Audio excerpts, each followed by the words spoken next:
Hi friends, மெதுவடைனாலே எல்லாருக்குமே ரொம்ப பிடிக்குங்க. அந்த மெதுவடை ரெசிபி தான் இன்றைக்கி நம்ம பார்க்க போகிறோம். வாங்க எப்படி செய்கிறதுன்னு பார்க்கலாம்.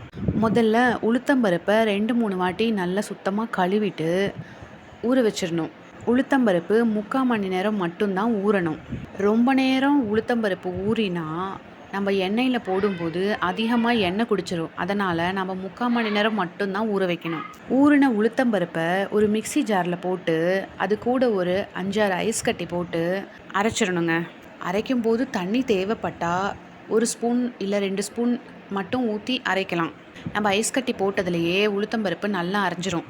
ஐஸ் கட்டி போட்டு ஆட்டுறதால மாவு சூடும் ஆகாமல் நல்லா புசு புசுன்னு மாவு உபரியாகி வரும். அரைச்ச மாவை ஒரு பாத்திரத்தில் மாற்றிக்கோங்க.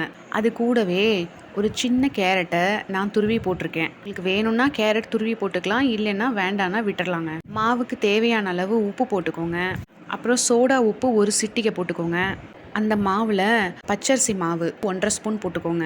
அப்புறம் பெரிய வெங்காயமாக 1 வெங்காயத்தை எடுத்து குட்டி குட்டியாக கட் பண்ணி அதையும் அதிலையே போட்டுக்கோங்க. மிளகு கொஞ்சம் 1 ஸ்பூன் மிளகு எடுத்து நான் 1-2 தட்டி வச்சுருக்கேன். பச்சை மிளகா 2 பச்சை மிளகா குட்டி குட்டியாக கட் பண்ணி வச்சுருக்கேன். கருவேப்பிலை கொத்தமல்லி குட்டி குட்டியாக கட் பண்ணி வச்சுருக்கேன். இது எல்லாத்தையும் அந்த மாவுலையே போட்டுடுங்க. அந்த மாவை நல்லா கலந்து விடணும். நம்ம போட்ட வெங்காயம், பச்சை மிளகா இது எல்லாத்தையும் அந்த மாவு கூடயே சேர்த்து ஒன்றா நல்லா கலந்து விடுங்க. மாவை நல்லா அடித்து கலக்கணும். அடித்து கலந்தாதான் மெதுவடை நல்லா உப்பி மொறுமொறுன்னு வரும். கலந்த மாவை நம்ம அப்படியே தண்ணி தொட்டு எண்ணெயில் போட்டு எடுக்க வேண்டியது தான். அவ்வளோதாங்க, மெதுவடை ரெடி. இந்த வீடியோ பிடிச்சிருந்தா SS Vlogsக்கு சப்ஸ்கிரைப் பண்ணுங்கள், ஷேர் பண்ணுங்கள், செஞ்சு பார்த்துட்டு கமெண்ட் பண்ணுங்கள். Bye friends.